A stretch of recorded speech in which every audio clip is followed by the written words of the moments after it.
La première conférence sur le dialogue des civilisations asiatiques s'est ouverte à Beijing mercredi le 15 mai. Le président chinois Xi Jinping a prononcé un discours thématique lors de cet événement dont il avait pris lui-même l'initiative. Les invités asiatiques et autres assistants venant du reste du monde ont 4 fois donné leurs très forts applaudissements au président chinois pendant son discours qui ne durait qu'une vingtaine de minutes.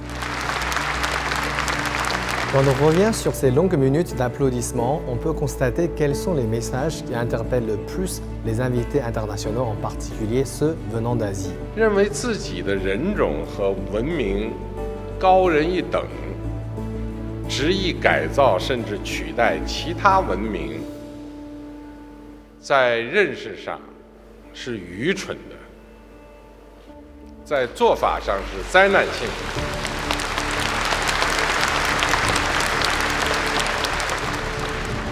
Les invités asiatiques ont été profondément touchés par ces mots lancés par le président chinois, car de nombreux pays d'Asie ont durant longtemps été victimes de préjugés et d'arrogance culturelle ou civilisationnelle qui leur ont causé non-respect, outrage ou même conflit. Ce message combatif envers l'ignorance et l'arrogance de certaines personnes a valu au président chinois un premier tonnerre d'applaudissements. Mais le président chinois ne se contente pas d'appeler au respect des autres civilisations, il a également prôné de façon insistée le dialogue et les échanges entre les différentes civilisations, que ce soit à l'intérieur de l'Asie ou à l'échelle mondiale. Cette fois-ci, il a réitéré cette position qui lui a valu une autre vague d'applaudissements. 我们应该以海纳百川的宽广胸怀，打破文化交往的壁垒。 以兼收并蓄的态度，吸取其他文明的养分，促进亚洲文明在交流互鉴中共同前进。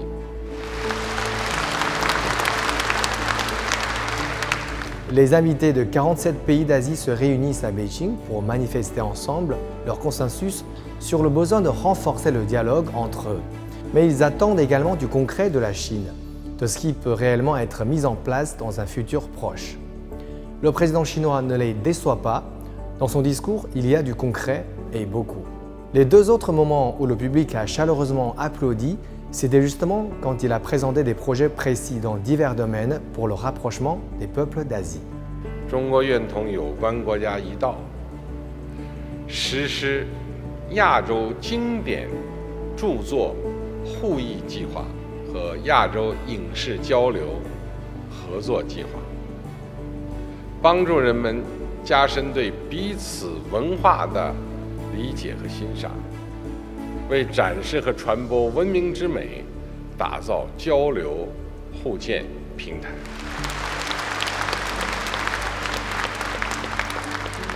中国愿同各国实施亚洲旅游促进计划，为促进 亚洲经济发展，增进亚洲人民友谊，贡献更大力量。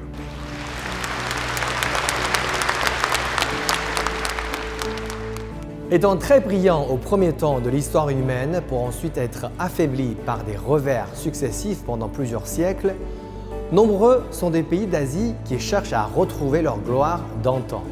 Le succès économique de la Chine les inspire.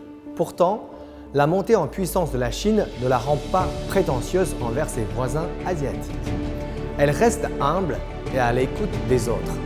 Son leader, Xi Jinping, veut bien partager le meilleur de la civilisation chinoise avec les autres peuples d'Asie, raison pour laquelle il a fait organiser cette conférence. Mais il rappelle également que, tout comme le passé, la Chine veut toujours s'approcher et s'inspirer des autres civilisations. Les applaudissements offerts à Xi Jinping sont l'expression de l'accord avec les valeurs qu'il prône. Ce sont des valeurs si précieuses dans un monde où des murs et barrières sont encore nombreux. Les valeurs du respect, de la tolérance, de la modestie et de l'harmonie béniront ceux qui les défendront.